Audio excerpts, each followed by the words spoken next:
All Luch team is dissolved.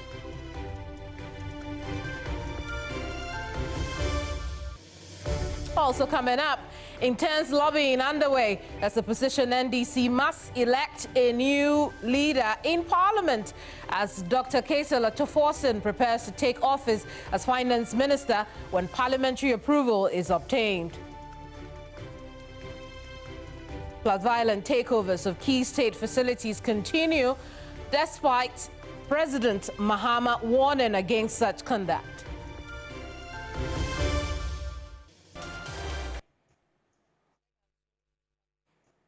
This is News Central. You're welcome. I'm Kemeni Amano. The news starts right now.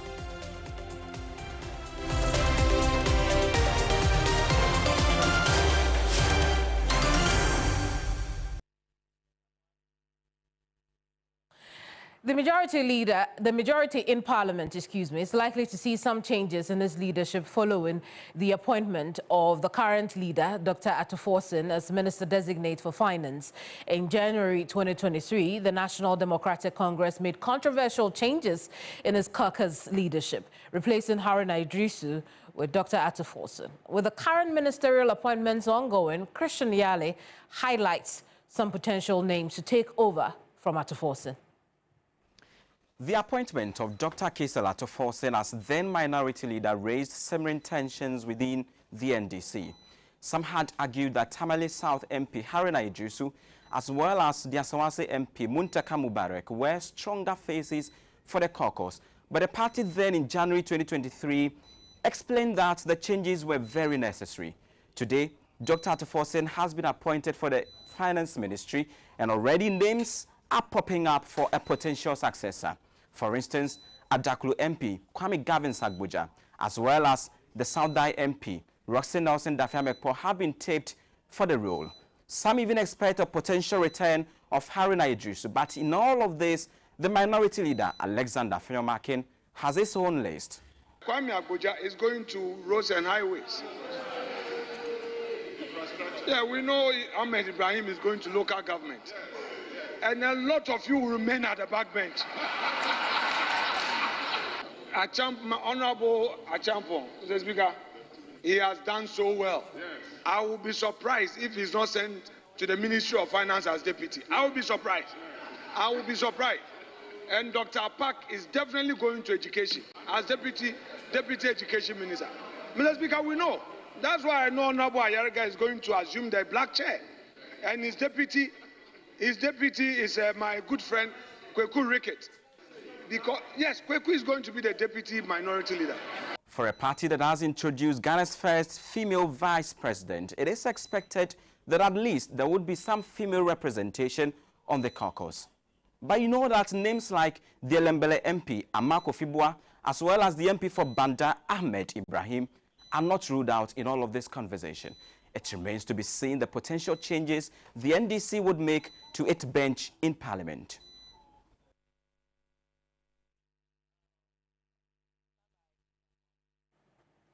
Away from that, there are fears that government's anti-corruption fight could suffer if the Operation Recover All Loot team is dissolved. This comes in the wake of special aid to the president, Joyce Bawah-Muktari, suggesting that the work of the team may come to an end once the Attorney General assumes office. President Mahama yesterday announced legal practitioner Dr. Dominic Ayene as the Attorney General and Minister for Justice designate, sparking hope and concerns among some.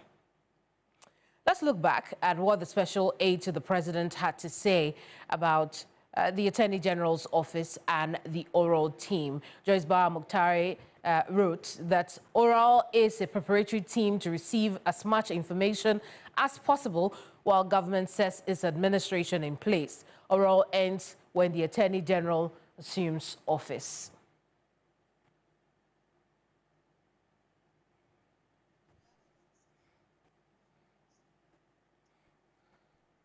What would it mean if oral ends? Will it even be a necessary move to make? Remember, the minority had also made a similar call on the president, accusing him of sparking the attacks on government installation and offices of the previous government because of for the fight against corruption. Adam, good afternoon to you. First, let's talk about Team Oral and whether or not they should be dissolved once Bolgatanga East MP, Dr. Ayene, takes office as Attorney General.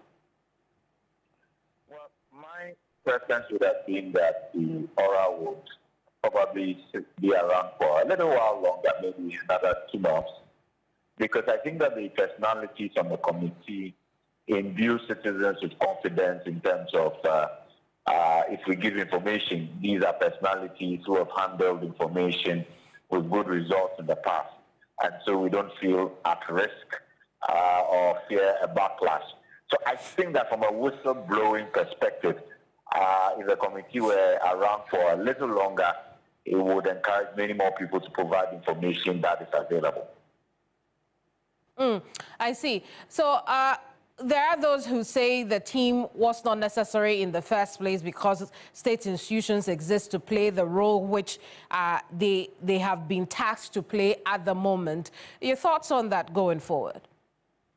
I don't think that they have an adequate understanding of the role that the committees play. The committee is facilitating a whistleblowing platform, which is not the clear mandate of any institution at the moment. Indeed, the recent Afrobarometer reports have said that over 30% of Ghanaians are reticent to report corruption because they, on one hand, believe there will be a backlash, their identities might be exposed, and on the other hand, they're not quite sure they'll get any results. What Oral does, therefore, is that citizens will see people who have been in the space, who have been using information from sources over the years, and these sources have not been exposed. And that will encourage many more citizens to give information. Their role is not something that is one that a specific institution has been assigned to do. This facilitation of whistleblowing actually enhances the mechanisms we have in place at the moment. But here we have it, the special aide of President John Dramani Mahama is already hinting that once Dr. Ayene takes office, Team Oral will then be dissolved. Would you advise they go ahead with that?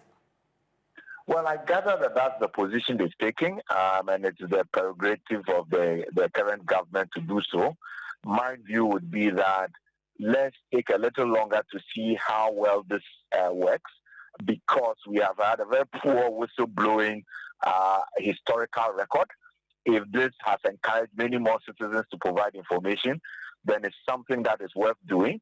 I don't see any overlaps. I don't think it's undermining any other institution. I see that as a complementary mechanism, which I think is crucial within our context, because we don't have that ready source of information from citizens. Now, let's talk quickly about Dr. Ayene. Does he inspire confidence as someone who can lead the anti-corruption fight and, you know, handle the office of the Attorney General the way we wish it to be? Well, I believe so. I mean, he has enough experience and very appropriate experience. I mean, he's been a Deputy Attorney General before. He's not new to the terrain.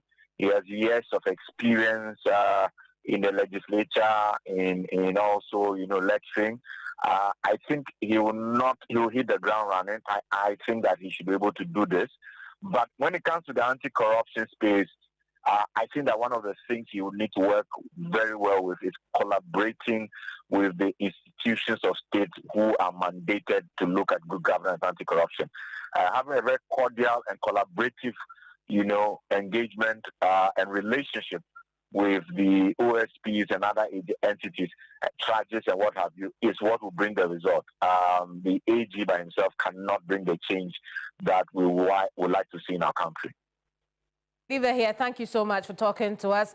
Adam Stenano is an anti-corruption campaigner, talking to us about the possibility of a dissolution of Team Oral. Now, let's take you to the Electoral Commission's head office here in Accra, where we understand that there's news coming in about Ablekuma North. Remember, they were unable to collate the results for that constituency in the last election. Christian Yale is following the story for us. Christian, what can you report?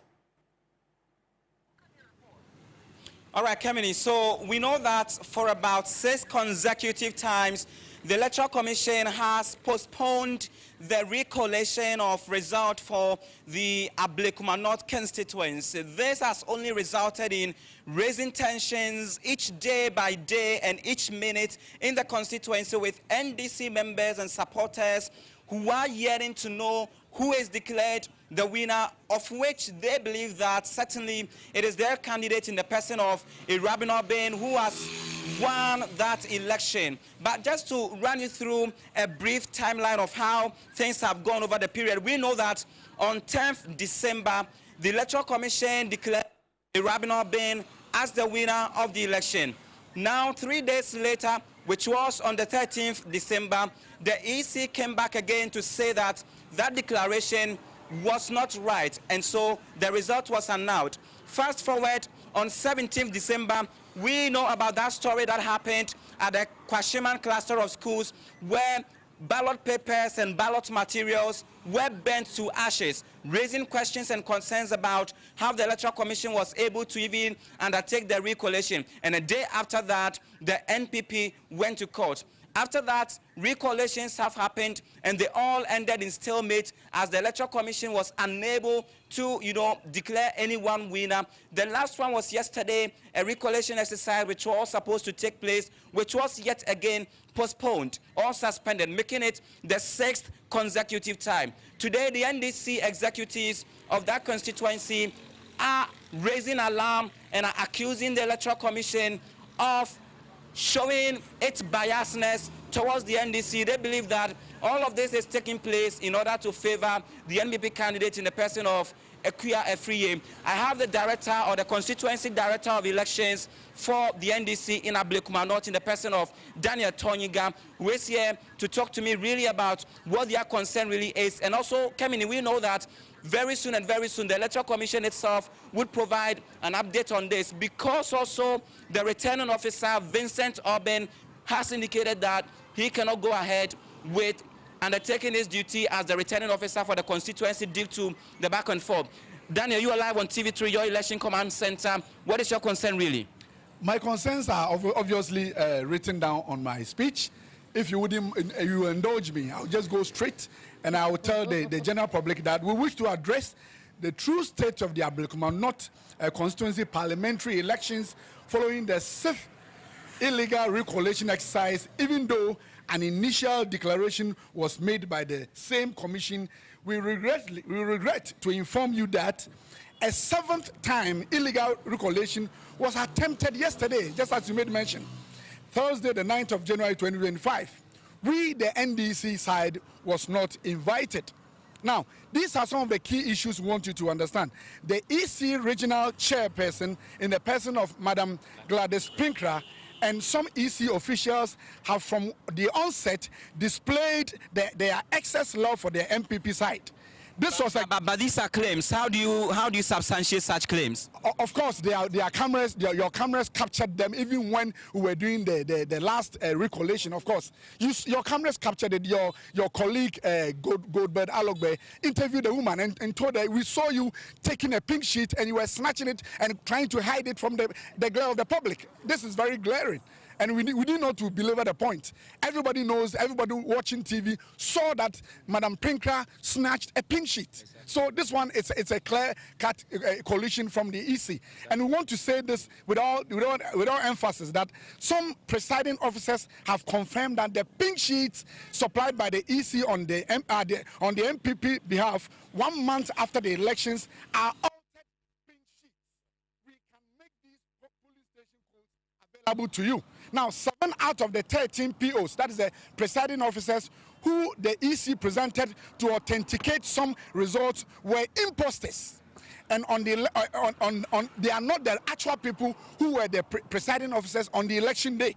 Now, this explains why the EC failed to adhere to the call for some identification for these presiding officers. Now, a presiding officer was forced to authenticate 2 different pink sheets on the same day.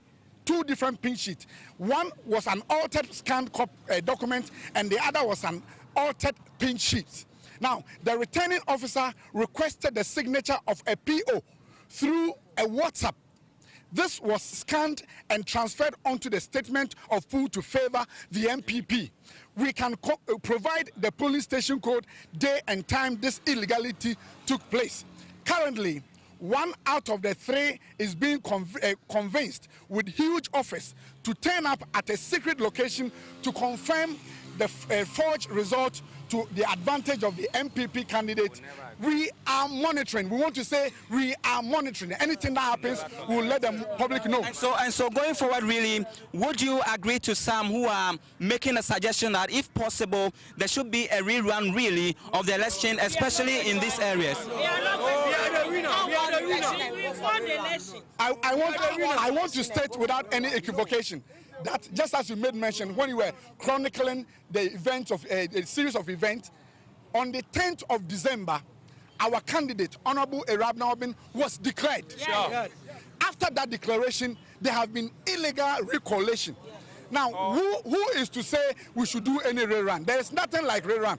Just as we have called you here, all these series of events are not part of the formulation of all the regulations for these elections. Why must we even accept in the first place a rerun? Because we know our candidate has been declared and she won the election duly. But you don't have pink sheet, for instance, to substantiate some of these things, for which reason the EC largely has relied on the scanned pink sheet of the NPP. So how do we resolve the dispute with the outstanding polling stations? Absolutely. Listen, when we began the coalition, after 165 at the District Coalition Center, when we were asked to come here, we brought our pink sheets from 166 to 219. Sure. NPP from all this while had indicated that they had no pink sheet. Listen, my statement is clear. NPP had indicated from all this while that they had no pink sheet. But miraculously, as I always say, when we collated till the 219, they started bringing in pink sheet. From where? The question is, where did they pick all these pink sheets from? Manufactured. All these were all manufactured, and we know. That is why I am in the helm of affairs, and I know what we are doing. Sure. Most of the pink sheets they bring are altered. As compared to the figures we have collated, these pink sheets do not match with this figure. That is why most of the POs that came there the last time were saying that no, the figures over here are not correct. Yes. We cannot authenticate it. We cannot say we confirm these figures on the pink sheet. The reality must be set straight. Listen, we are Ghanaians. At the end of the day, we have conscience and we need to say the truth. The truth of the matter is that MPP, because they know they had lost the election, they had done everything possible with support from the EC to turn the will of the people of Ablekuma North. But we will not accept it. All right. So those are really the concerns of the NDC executives of Ablekuma North, who say that they are going to resist by every drop of their blood attempt by what they say an attempt by the Electoral Commission to declare the NPP's Yeboakrom Obin as the elected candidate or representative for Ablekuma North. We know that the last time the Electoral Commission brought about 20 polling or presiding officers to more or less like authenticate the details on the scanned pink sheet by the Electoral Commission, we ended in a stalemate. The Electoral Commission, for instance, has mentioned over and over again that it has allowed for the use of scanned pink sheet. And so if the NDC is unable to provide any counter data, it will go ahead to declare who EC says is the right winner. But in all of this, it is Ablekuma North that is still not having a member of parliament, with the new or the 9th parliament already in session. Christian Yale, we have been coming to you live from the Greater Accra Regional Office of the Electoral Commission. Back to you, Kemini. Indeed, Christian Yale there. You're still live here on News Central. Christian Yale has been talking to executives of the NDC in the Ablekuma North constituency who have outlined a number of irregularities they have seen with the coalition efforts by the Electoral Commission at the regional office of the Commission, including the fact that they say the regional director took away those ballot papers and returned them. Remember that she also explained to us here on TV3 during that live coverage that indeed she had taken that action to protect the ballot papers and not to change the figures on them or prevent anyone from seeing any irregularity. So that point also needs to be made. We also know that despite the accusations from the executives, the EC has maintained that it's doing all it can to ensure the process is free and fair.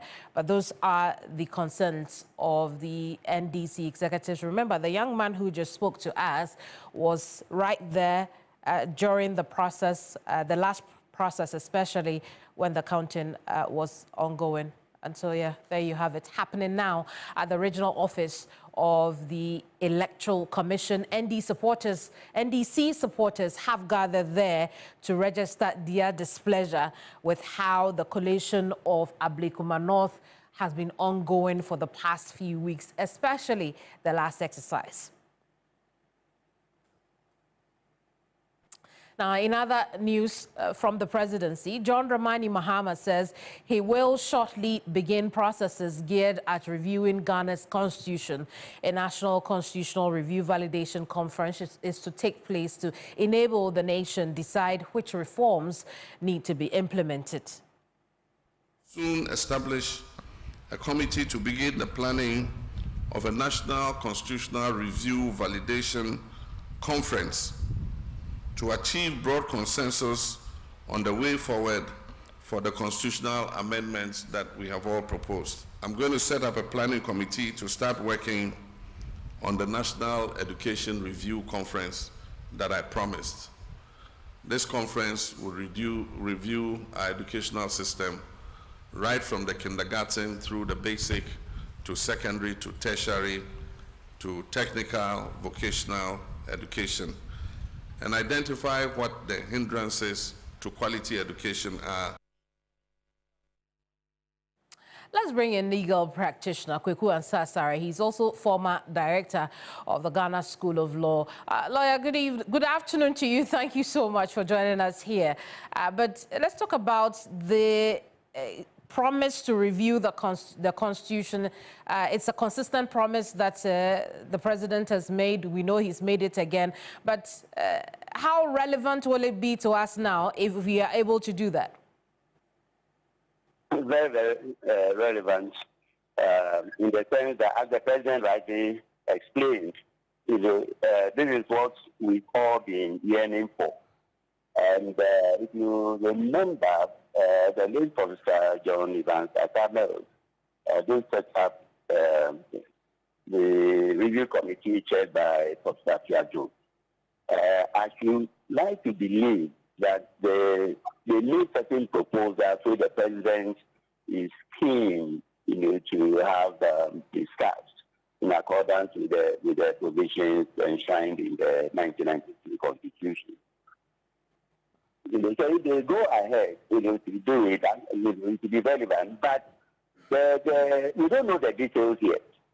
We don't know the details. As you are aware, Article 290 of the Constitution has spelled out the provisions or articles of the Constitution, that have been described as entrenched provisions, and the procedure for amending the entrenched provisions, has also been spelled out. So everything, ought to be in accordance, with the procedure set out in Article 2. Very well. So lawyer, there are two things we know about this process so far. We know that they will build on the report from the last constitutional review under President John Evans Atta Mills. We also know that before the review takes place, there will be a conference to look at some of the needs of this. I want to ask you about the process the president wants to take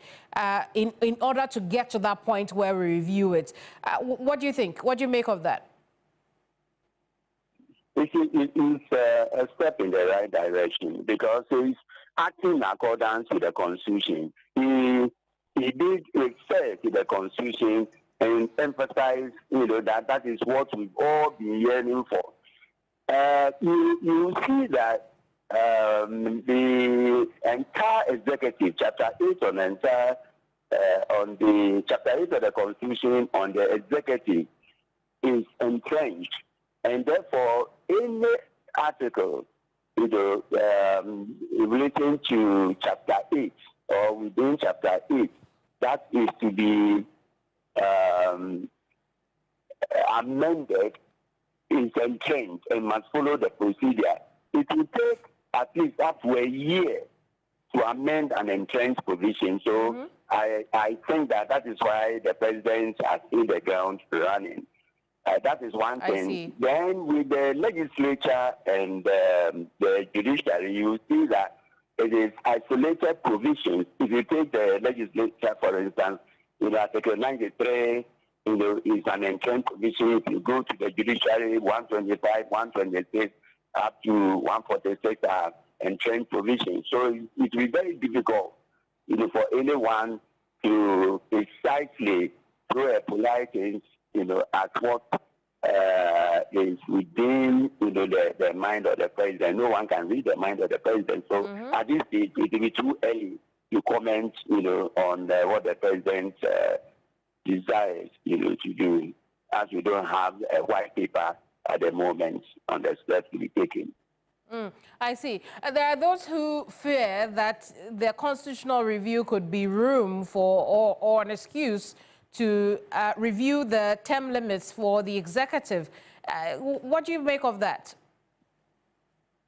I think we should be cautious, in seeking to amend, the term spelled out in the Constitution.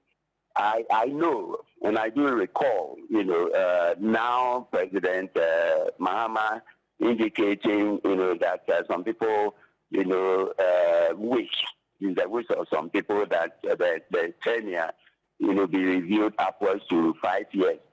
I am indifferent, whether it is 4 years or 5 years, I'm indifferent. But why do we want to, change the tenure from 4 years to 5 years? What would the extra 1 year do for us? What can't a president do in 4 years that you need an extra year? So there are, burning issues that will have to be discussed.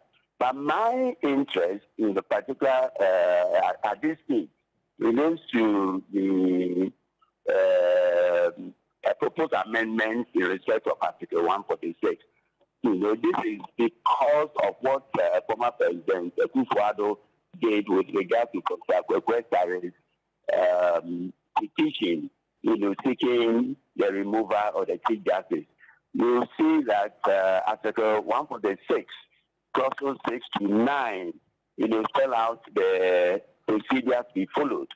In considering Professor Sarah's petition, I think former President Akufo-Addo, acted contrary to the Constitution, and the determination that he made, will have to be set aside for a proper, consideration of the petition, to take place. I'm saying so because, according to the letter that was published in the papers from the office of the president said, he acted in consultation with the Council of State in coming, to a final determination, that the petition should be dismissed. It was erroneous, in the first place.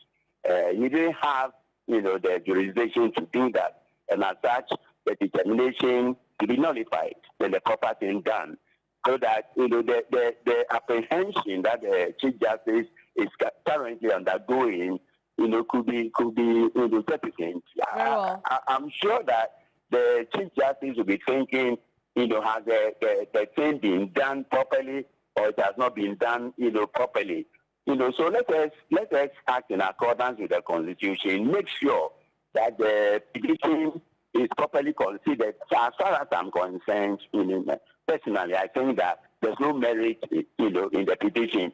But that is, my personal opinion. Whether it is meritorious or not, whether it is vexatious or frivolous, the proper thing must be done. We must follow the procedure laid down in Article 146, Clauses 6, 7, 8, and 9, so as to come to a determination as to whether or not the Chief Justice erred, in what he did, or she did, or whether she breached any constitutional provision. Let the President take, this step so as to save everyone, including the leading Chief Justice, from unnecessary mental and psychological torture. Kweku Ansah-Asare, thank you so much for talking to us. You're welcome. Kweku Ansah-Asare is former director of the Ghana School of Law. You're live here on News Central. When we return, we'll bring you more stories. Don't go away.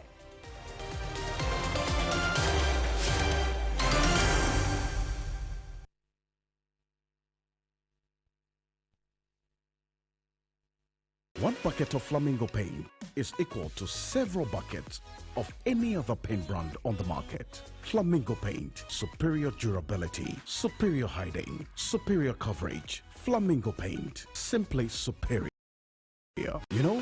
One bucket of Flamingo paint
following the story. She's joining us with a bit more details on this development.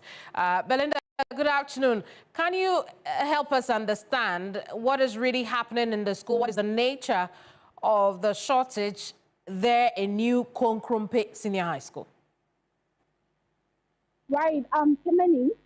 So with the New Konkrumpe Senior High School, my sources tells me that they've been unable to reopen due to the food shortage, and they are still waiting for the government to give them approval of funds so they can be able to purchase the food stuff for the students to be able. So due to the shortage of food stuff or due to the unapproval of food stuff or funds for food stuff, they are unable to allow the students to come to the school. And even those who are from far distance, those who are from the northern sector, who couldn't go home due to the distance, are still in the school. And even those children, the administration are struggling to cater for them. My sources or the latest update I got is that the headmaster and the staff, the teachers, had to contribute some profit to be able to buy food stuff for the students who are staying in the school. I see. And, you know, how are people reacting to the shortage, particularly for those who are already in the neighborhood of the senior high school and have been able to go home? What are you hearing from them? Well, they are worried because they do not know how long it's going to take for government to give them approval of funds so they can come back to school. A lot of the students I have engaged who have refused to speak on camera tell me that they are worried about their stay at home while their colleagues are in school. So they are just pleading with the government to, as a matter of urgency, give approval of funds for the supplies so they can allow the students to come to school. How long has the school been shut down? How long has it been since the school closed because of the shortage? So it was after the Christmas break, and they are still not reopened. They've not returned from the Christmas break. I see. And what are we hearing from authorities, local authorities, when it comes to education? What are they saying about when they will supply food to the school so the students can come back to school?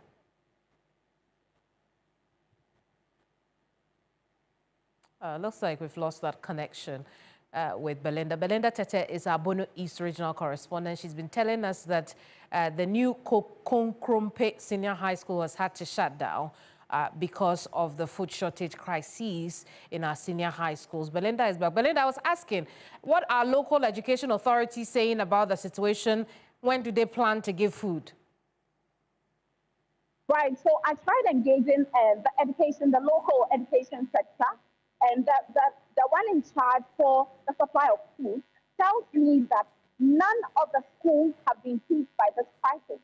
He's not ready to talk about it, but he tells me that he is not aware that any of the schools is hit by this crisis at the moment. I see, Belinda. Thank you so much for talking to us. Belinda Tete is our Bono East Regional Correspondent, bringing us the story about New Konkrumpe Senior High School in that region. The schools had to shut down because of the food shortage crises in our senior high schools. She also tells us that those who are from far away have been, left alone in the schools, but catered to by the school authorities who are using their personal finance to fund their living as they are there. Anyway, let's turn attention to another story now. The youth of Yeboakrom in the Dwabin municipality of the Ashanti region have been drifting to urban centers because the community lacks access to electricity. The absence of basic amenity is not only contributing to mass migration, but affecting quality of education in the area.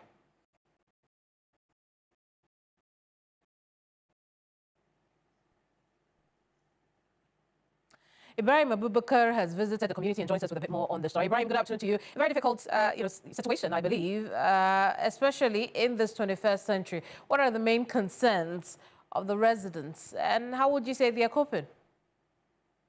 Well, Kemini, this is a community that contributes significantly to cocoa production in the Ashanti region. However, residents here most lack the most essential basic amenities to better their livelihood. Talk about their roads, their water sources, and most importantly to them is the absence of electricity. Now, they said this has even contributed to the youth of the community relocating to other communities that they will be able to have access to electricity. Now, one major concern also had to do with economic development and also education in the area. Now, they said because of the absence of electricity, teachers who are even posted to the area fail to report to school, and students are also unable to learn at night unless at daytime. And these are some of the challenges that they say makes living in the community very, very difficult for them. First, let's listen to what some of the community members have been sharing with you.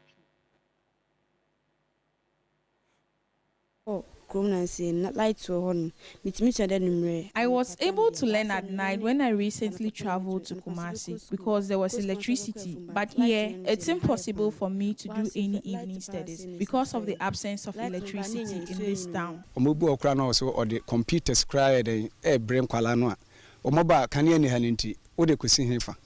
There are instances where well-meaning individuals intend to donate computers to the school, but because we don't have electricity, we get discouraged.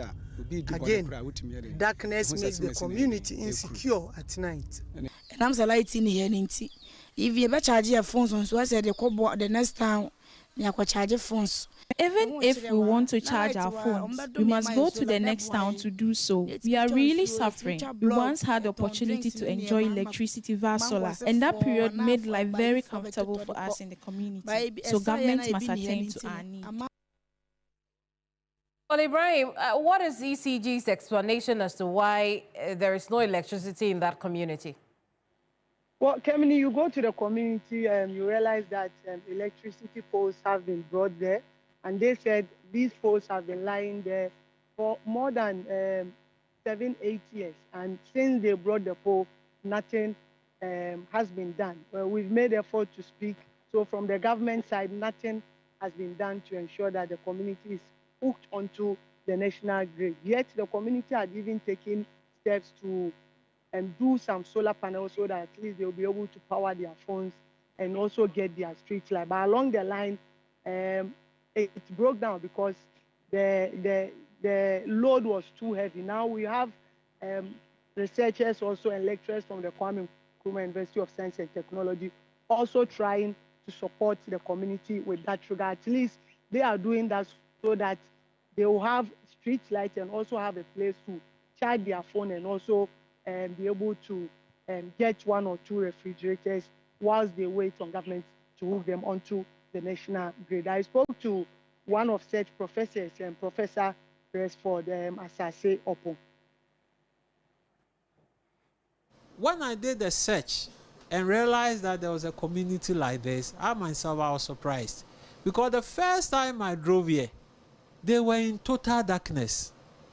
It is going to serve as a kind of a service center. So you can come and charge your phone here. If you want to come and freeze your food, you can come and do it here. You can come and store it here and do all that. So it's to the service of the community. Ibrahim, and this service is free. How do the community residents feel about it? Well, they are excited. In fact, the community themselves have decided to charge a token when people come there to charge their phones and also refrigerate their items so that at least they will be able to maintain that solar panel. Because if they do it for free and along the line it breaks down again, they are also thinking about where to get financial support to fix it. So they are doing that, but at a moderate price. But with regards to powering it to the community, I mean the street light, that is to their benefit. And for some of the students, they believe this time around they will be able to have or conduct evening studies when the need arises. Ibrahim, thank you so much for talking to us. Ibrahim Abubakar is our Ashanti region correspondent. He joined us from Yeboakrom, the community where young people are escaping because of poor living conditions, especially the lack of electricity. Let's now take you to the central region, where supporters of the NDC have been locking up state facilities in parts of the region. They are demanding for workers to vacate the various premises. Akwesi Ado is on this beat. He joins us with a little bit more on this story. Akwesi, listen, we're seeing a group of men on our screens at the moment. Explain to us what's going on in these videos. In this particular video, what's happening is that these are some loyalists of the National Democratic Congress, and then they were engaged in a physical with a police officer, because these party supporters stormed the Kenya District Assembly office and then had all the offices locked up. They also locked up the National Health Insurance Scheme's office in that particular district, and then also locked the Social Welfare Department's office. So this police officer who was close by, looking at the numbers, attempted to take videos of it for the purpose of evidence. And then some persons saw him videoing the scene. And so they attacked him, seized his phone, and then deleted all the videos the police officer had taken. And then they continued with their lockup exercise at that particular entry. I see. How many of such facilities have been closed down or taken over? Okay, so in the Kenya district, that is in the L2 group, which is the capital town, we've had the entire assembly building being locked. Then we have the National Health Insurance Scheme's office also under lock, as well as that of the Social Welfare Department. And then also the Electoral Commission's office in that particular district has also been locked. In the Autu Kenya East, that is Kasua, we've had the official vehicle of the NADMO director in the person of Mr. Kwame Amua also being seized, as well as the main assembly office located at J River also locked. A similar attempt was made by supporters of the party in the Gongwa East District. But the timely intervention of the MP for the area, that's when they are facing, who alerted the police, who was accompanied by some leaders of the party, prevented party supporters from locking up the office. And then in the Ekuti municipality also, we have seen some supporters of the NDC who have packed themselves in pickup trucks, going around and visiting various facilities and then locking them up. Key among the facilities that have been locked or invaded by these party supporters include toilet facilities. And let me say that at some instances, they firstly take proceeds that have been realized by the people manning those toilet facilities and then having them taken away. How would you say the police have been responding to situations like the one we just saw? Okay, so as of now, there has not been any official response from the police. And we have not also heard the police making any arrests so far, except to say that we have heard that, for instance, the Awutu district, that is Awutu group, where these party supporters attacked the police officer, we are hearing that the member of parliament for the area, this Lagosite, has made some interventions, as well as also trying to calm down the situation and ensure that the National Health Insurance Scheme's office, which is very critical, is reopened for business, because so far, you told that about 50 pregnant women have not been able to either register or renew their National Health Insurance Scheme card.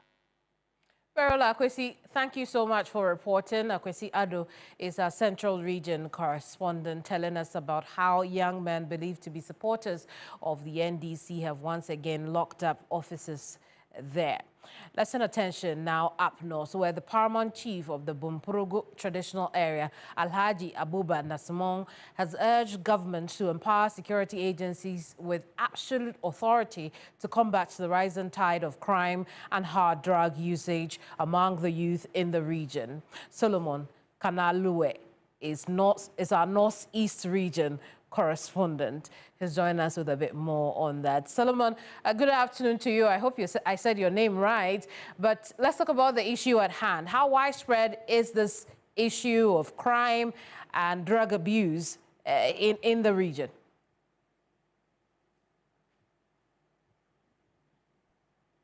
Well, appears Solomon is not ready, but Solomon is joining us from Bunkpurugu in the northeast region, where we're hearing that the chief of the Bunkpurugu area is calling on the government to help with the issue of crime and drug abuse there. We'll get a bit more on that story. In the meantime, senior lecturer and economist at the Koforidua Technical University, Dr. Mohammed Jamal, has called on President John Dramani Mahama to place greater emphasis on the welfare of lecturers who play a crucial role in shaping the nation's high-level manpower.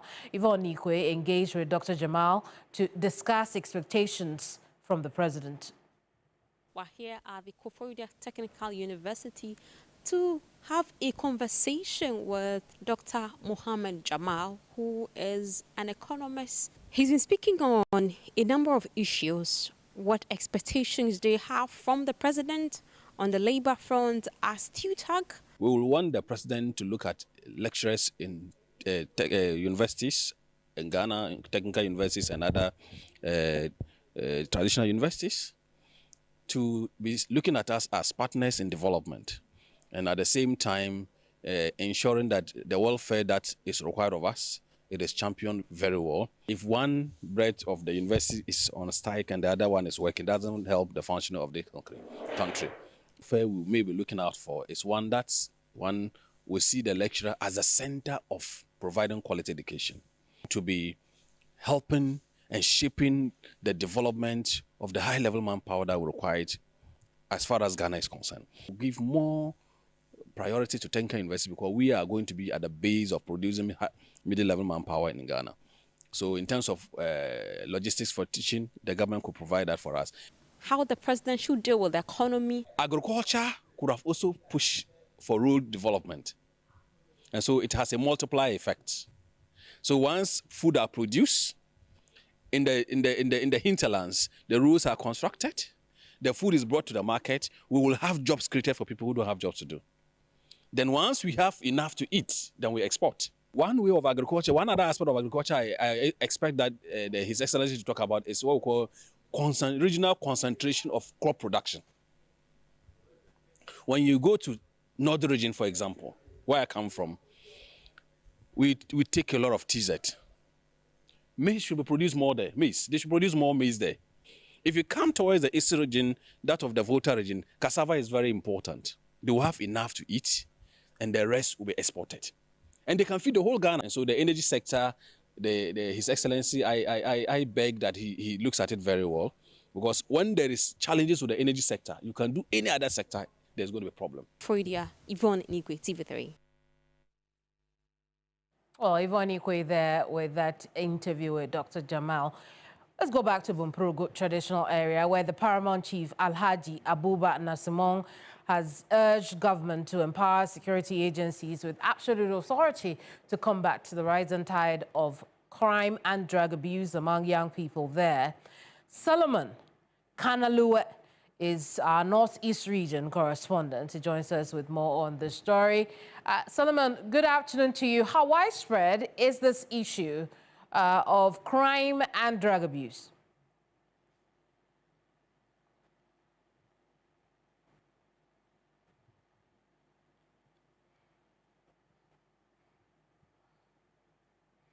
Well, Solomon, can you hear me? I do not think Solomon can hear me, but we can take a listen to Alhaji Nasimong. Stop drinking the drugs abuse, this tramon, this weed, the bar, the alcohol. Please, it will not help us. It will never help our youth. We are growing in democracy. This is our security of this country. I want to tell you the truth. They are our security, taking care of our lives. But the law has already handcuffed them back and put them in the ring to go and fight. How can they fight? If the country gives our security power to go around and stop this thing, I am giving you only 2 months. You will not see anything like that in the country again. But the law the police, soldiers, army, our security in the country.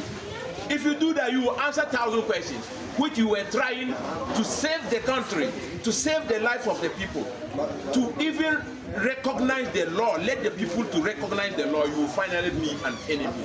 Our country, they want those things to stop. Alhaji Abuba Nasimong there, he's Paramount Chief for the Bunkpurugu traditional area. We can now connect with King Solomon, our Northeast region correspondent. Solomon, thank you so much for joining us. Hopefully we have you now. Let's talk about the issue of crime and drug abuse in the Bunkpurugu traditional area. How big of an issue is this? Hello, can you hear me? Yes, I can hear you. Okay, thank you for having me. The Bunkpurugu security issues in recent months, there have been several troubling incidents highlighting the connection of drug abuse and crime within the Northeast region. One significant event has to do with an attack on a metro bus transit traveling from Bunkpurugu to Tamale, where robbers shot into the bus, injuring one person. And then also somewhere in December, there was a dispute between the Nalerego district police officers and that of some youth suspected to be drug addicts. And there was a clash which has to do with the police trying to arrest the youths who were believed to be drug addicts. But unfortunately, one of them died in the process. So the youth in retaliation also attacked the police station and then 2 motorbikes belonging to the police. And then also, police source also confirmed that there have been several robbery incidents that have not been recorded. If you remember, somewhere last year in Wali, 2 mobile money vendors were killed. Some of these issues are raising concerns regarding criminal activities within the Northeast region. I see. We'll leave it here. Thank you so much for talking to us. King Solomon Kanlue is our Northeast region correspondent. He's been talking to us about the call from the Paramount Chief of the area on law enforcement and authorities in general to help curb crime and drug abuse among young people in Bunkpurugu. And in our bulletin today, that'll be all for this week on News Central. We'll be back here same time Monday for another edition of the news program. I'll see you a little later today on Ghana Tonight. My name is Kemini Amano. Thank you so much for your company. Bye-bye.